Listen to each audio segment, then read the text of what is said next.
Okay, well, Okay, good morning, everybody. Good morning. I want to raise an issue to try to identify the halakhic status of somebody who invests money for you, a broker who you entrust with your funds to invest and hopefully make money. What are the halakhic obligations of this broker? What type of arrangements exist? If you have a fund, for example, where you have X amount of money in that fund and you trust your broker to make investments for you, and you're not involved in it, he makes the decisions. What happens if the investment diminishes in value? Or if an investment opportunity comes up and he doesn't take advantage of it? Is there any liability involved? If you're the one that directs your broker to invest in a certain stock and he doesn't do it in a timely fashion and the value goes down, is there liability there? These are some of the questions. There are investment brokers and there are investment advisors. And an advisor gives you advice regarding the management of your portfolio, but it's the broker who actually buys and sells on your behalf. And when you're dealing with money, there are serious liability issues. And there are many different steps along the way. There are discount brokers, there are order clerks. Nevertheless, a broker's services are normally transaction specific, and they're limited to the execution of your instructions. You tell him to buy or sell, he's expected to do it. He may advise you whether it's a good idea or not, but ultimately it's your decision, it's your money. If a broker fails to execute or buy or sell, is he exempt from liability or not? Do you have to have a written agreement mandating liability, or is it simply an understanding that I wanted something done and it wasn't done? So the halacha deals with all of these different things. You have the category, for example, of shomrim. There's a shomer sachar. There's a shomer sachar, a person who gets paid to watch out for your money, basically, is liable for damages based on negligence or theft. So that's pretty clear. The sale of stocks or bonds, annuities, mutual funds, these are all objects of the halachic status of shmira, and he's entrusted with acting on your behalf. And if he doesn't do it faithfully, then there's a liability involved. Again, from not every broker or Jewish broker is necessarily following the halacha in these regards, but the halacha has a great deal to say when one person is managing somebody else's money. The halacha of shomer, I mean, every schoolboy learns about shomer when he studies Bava Metzia, Bava Kama, but a broker is basically a shomer who receives compensation, whatever that compensation is agreed to for selling on your behalf. He is a shomer sachar. He is entrusted with your money, and therefore there's liability if there is negligence. We have a lot of tshuvos that deal with this issue because business was conducted throughout all of history, not necessarily like the modern stock market, but clearly if I give you funds to invest, that was going on for a long time. And one of the questions that comes up is direct causation or indirect causation. Gruma or Garmi, for example. You have a tshuva from Yosef Trani, who talks about an agent who was paid and authorized to sell merchandise given to him by somebody, but he failed to finalize the sale. So is he liable for the depreciated value of this merchandise? So normally in Hilchos Nezikin, laws of damages, we're dealing with a case of gruma, where gruma could be translated as indirect causation or direct, and he might be exempt. However, in certain business transactions like this, where he was given specific instructions and he didn't do it in a timely fashion, he was held liable. Because not only do we add the status of a shomer, but we also throw in the halachos related to the halachos of shlichus. He's my agent. He's a shliach as well as a shomer. And the laws of shlichut halachically trump the laws of shomrim in terms of nezikin. And this seems to be the normative position of most poskim. So if somebody is given funds or merchandise to sell in a timely fashion and it depreciates in value, and he doesn't do it the way the principal had asked him, there's liability. Like a broker who fails to fulfill the customer's mandate. If I tell my broker, sell this stock before 1 o'clock this afternoon, and the guy goes on his lunch hour, and by the time he comes back, the stock has fallen, he's liable because he has not exercised his status as a shomer, as well as my shliach, as well as my agent, and therefore he is liable. Again, I'm examining the status of the broker within a halachic perspective. This is not the way it works in the real world all the time, but I think the exercise is worthwhile. What about a broker who is entrusted with making investments on behalf of his client, as opposed to my telling my broker to buy or sell a specific stock or part of my portfolio? There are some broker arrangements where I give him a bunch of money and I say, you decide what to do with it. And I want you to make me money, obviously. But if I'm aware at some point, if I'm the broker, and I'm aware at some point that my client's investments are depreciating in value, then I have an obligation to sell those assets so he doesn't incur more of a loss. And this is based on the Vahashivoso law we talked about the other day, returning a lost object.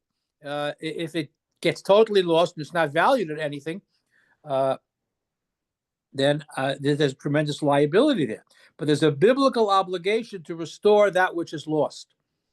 And if my assets are depreciating, then I better get rid of them quickly so he doesn't incur more of a loss. So the assets must be saved to the extent that it's possible to do so.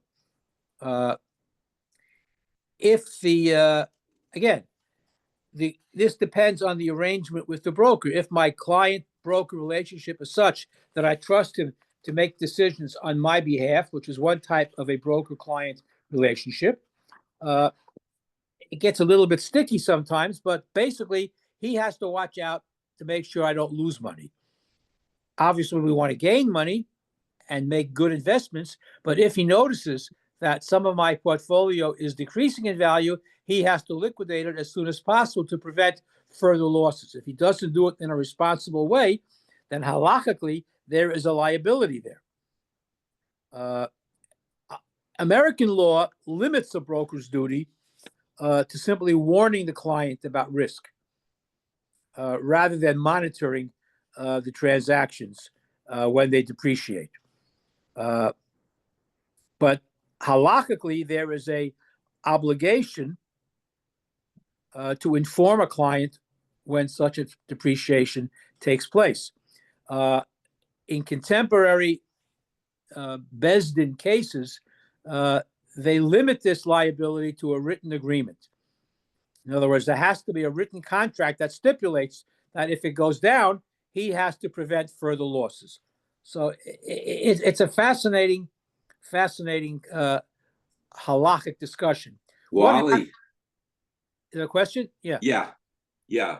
How about saying halachically? What happens? Sometimes the broker has a feeling, yes, it's going down like 25% now, but in 2 months from now, it's going to go up 50%. So halachically speaking, and he didn't sell, and he said the reason I didn't was this. Does he still have a claim now to basically, get back the money he lost, or you really have to say you need to wait and see if the broker was really correct? All right. So there's obviously every investment involves risk. And the first rule of investment is if you can't afford to lose it, don't invest it. Obviously, depends on what type of arrangement you have with your broker. If the ultimate responsibility towards buying and selling is given to the broker, then you have to trust his judgment. Now, the question is, what happens if it goes down instead of going up? Then you go to court. But again, if you have a written agreement and it's going down now, but it's going to go up later, and you trust the broker, then he's not required necessarily to sell it at that point if he has a reasonable expectation that it's going to increase in value. But ultimately, if it goes down in value, then you have a case. Again, a lot depends on what the nature of this agreement is with your broker. How much authority does he have? The relationship between a shliach and the Baal is that the shliach always has to act for the benefit of the Baal rather than his detriment. And the Shulchan Aruch paskins, and you heard very clearly that every individual who appoints a shliach is implicitly stating that any losses negates the shlichus. If he's not going to act in my best interest, he's not a halachic shliach for me. He's not my agent, because an agent has to act in my interest. So if I can show that his actions undermined his obligation as a shliach, then the relationship is null and void, and there's a liability there. Again, there are discretionary accounts, there are non-discretionary accounts. Situations come up where you have to renegotiate in the middle of an agreement sometimes, depending on the fluctuation of the market. There's a fascinating tshuva. A guy authorized an agent to deliver goods to somebody. And the agent, in the course of fulfilling this mandate, found out that the third party was impoverished. He had no money at all, and he couldn't pay for it. So despite that, he delivered the goods to this third party, and payment was not forthcoming. Since the agent had deviated from the mandate by the owner, he was liable to make up for all that lost funds. Now, again, he took a risk. The guy was poor. He was hoping he could sell the merchandise and make a profit and then pay back the original guy. It didn't happen. But he should have seen the warning signs. If the guy didn't have the wherewithal to pay back, he shouldn't have sold it to him or given it to him. So there's a lot of tshuvos, and I mentioned yesterday that Hilchos Nezikin and the laws of being a shomer and the laws of being a shaliach are normally fairly clear, but sometimes it gets into very, very complicated areas, and that's why poskim who deal with Nezikin have to have special training. Not every rabbi is competent to deal with these types of questions. Hilchos shlichus, hilchos shmira, partnership agreements. These are very, very difficult, complicated sugyos. How do you define negligence? Are there community standards that determine the halacha? I mean, one of the first things you learn when you start Yazikin in business law is hakol lefi minhag hamakom. What is the normal practice in these issues, in these cases? And minhag hamakom sometimes determines the halacha. As the Ramah says, it all depends on the location and the times. What are the prevailing standards in the community for safekeeping?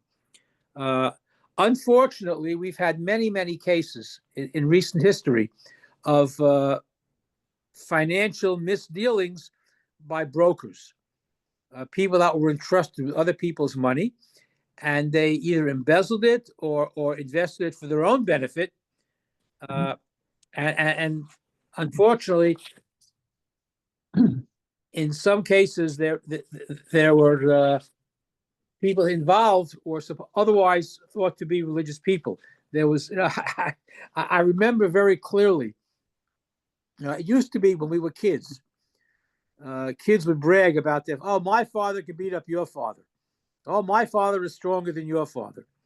A variation of that I heard in camp a number of years ago, where there's a whole group of people in a certain community in Long Island, members of a prominent Orthodox shul, prominent Orthodox Jews themselves, who embezzled large amounts of money. It was the OPM scandal, other people's money. And the guys went to jail. And one kid was bragging, oh, my dad embezzled $10 million. And the other kid said, oh, yeah? Well, my dad went to jail for embezzling $40 million. That's how they were bragging. And unfortunately, it was done in a way that's saying there was nothing wrong with it. People were foolish enough to give their money to other people, and the people were untrustworthy. So it's a very risky business. There's halachos involved in shlichus and in shmira, and there are also industry standards that normatively would prevent some of the shenanigans that go on. Whenever you're dealing with money, that you invest or give to somebody else to invest for you, there's always risk. But how you mediate that risk, how you deal with trustworthy people to invest your money for you, and if it doesn't work out, the limits of liability or the effects of liability are serious halakhic concerns. There are shomrim of different types. If I am aware of a new business coming on the market, and they're going to go public, or it's going to go, or a bank that's going to, which the shul was involved in a while ago, legally, no shenanigans there. But if I hear that a bank is going to go public, and if I put my money into that bank, open up an account, then when they go public, I'll get a percentage of the share, depending on how much my account is. And I tell my friends about it, and they put their money in. There's nothing wrong with that. What if the bank doesn't sell and doesn't go public? Well, they haven't really lost money. They just haven't earned money. But if based on my advice, they put the money in and they lose money, they did it on their own. We have no contractual obligation. So there's no legal liability. I wasn't a shliach. I wasn't a shomer for that money. If I was hired by somebody to do that, and I made a bad call, a bad judgment call, and I lost the money, depending on what that agreement was, I would be liable. Now, again, you can't hold a broker liable for every time a stock goes down. That would be unreasonable. However, that's why we have lawyers to make sure that any agreement that you make with a broker is an ironclad agreement, so that to the extent that it's possible to protect yourself, you get protected. Obviously, there's an element of risk, and you can't blame the broker every time the stock goes down. However, if you tell the broker, depending on the nature of your account, if you tell the guy, I want you to buy 100 shares of stock number X, but you got to do it before the stock market closes, and the guy doesn't do it and you lose money, there's liability, because he has to exercise the trade as I instruct him, depending on the nature of the account. If it's up to him to invest it, I don't have that claim. Well, Unless the guy keeps on losing money. Yeah. now what if the investor, what if the agent basically says, I have something in mind, it's a guarantee, and you lose? He convinced you that he should be liable. It depends on what is your relationship. Do you have a written agreement with that broker? Right. It depends and if he invests on your behalf, again, in his best judgment, it's a legitimate deal, he wouldn't be liable. But if it was not a good deal, and he may have known it, and he may have gotten some kind of kickback from the company for people to invest, then that you have to investigate. That's why it depends on what type of account you have. If the account is owner directed, if you tell your broker when to buy, when to sell, then the liability is on you, not on him, assuming he does those trades in a timely fashion. If he doesn't do it in a timely fashion, then he has liability if it goes down. But if he has control to invest, many people, many wealthy people who have lots of money invested, they don't watch the ticker every minute. That's why they pay their brokers a hefty fee to do that. And the broker buys and sells on their behalf at his discretion. Because obviously, when the client makes money, they make money. Depending on what kind of it's fiduciary account, it's a regular, depending on what the nature. That's why the agreement that when you invest money, you always have to make sure that the agreement that you have is constructed to your benefit, so that you don't lose money, except when the market goes down through no one's fault and people were acting in your best interest in a timely fashion. The timely fashion thing is the important thing. I remember when I was in college, there was one stock that came on the market, and for some reason, one guy knew about it, and he invested all of his wedding money in that stock, and he made a bundle of money, so much so that he cashed out and retired and went to Israel, lived off that money. Now,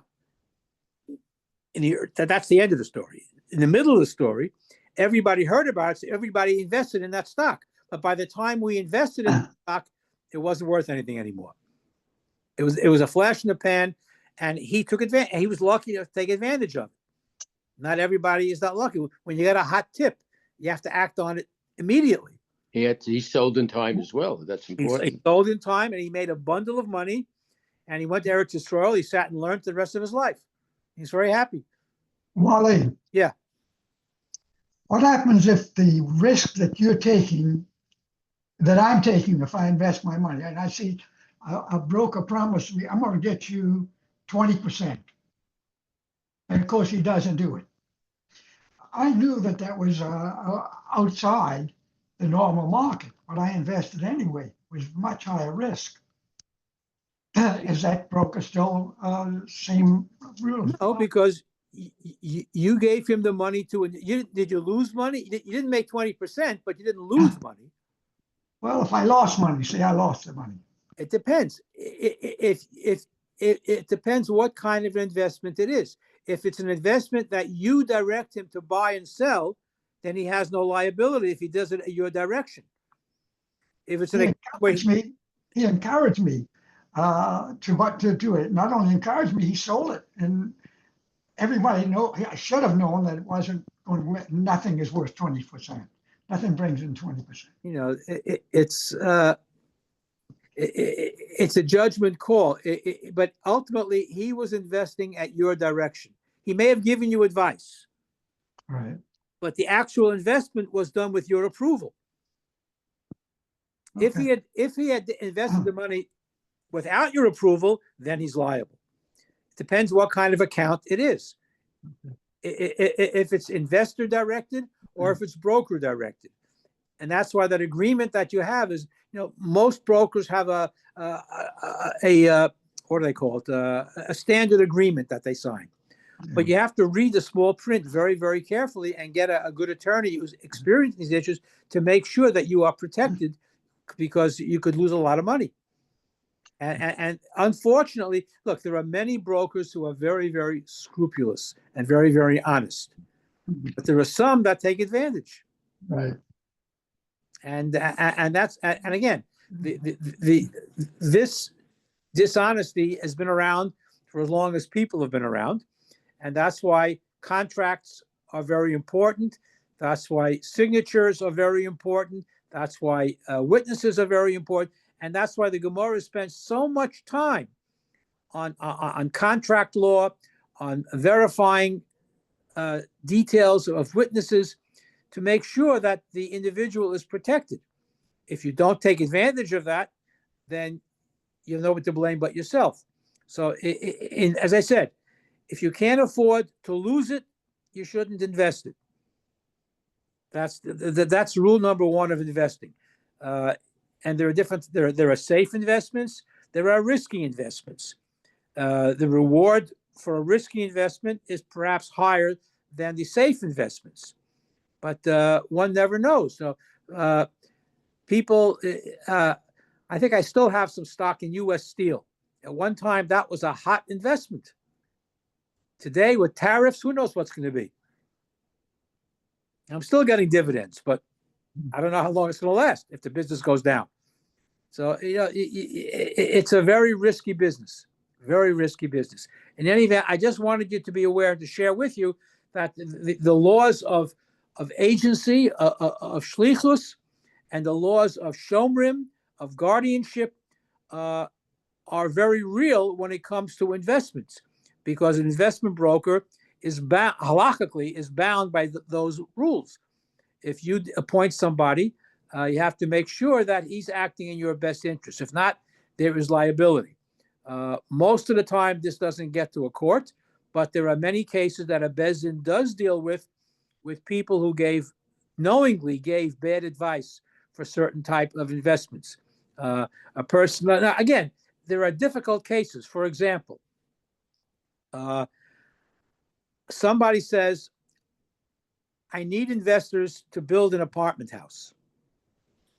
And once it's built, we can charge a lot of rent, and the return on your investment will be 25%, guaranteed. And he invests, and they build the apartment house, and the money starts coming in. Lo and behold, as soon as the building is built, the city determines that they want to build a highway, and by the law of eminent domain, they knock down the building. They give you a fair market value, but fair market value is not what you invested in. You wanted to make more than fair market value. So there are things that happen all the time. What liability there might be? Should the city pay you more? Should you be reimbursed? Does the broker have any liability? These are all complicated questions, which is why you need a skilled Beis Din in the areas of shmira and shlichus and contract law.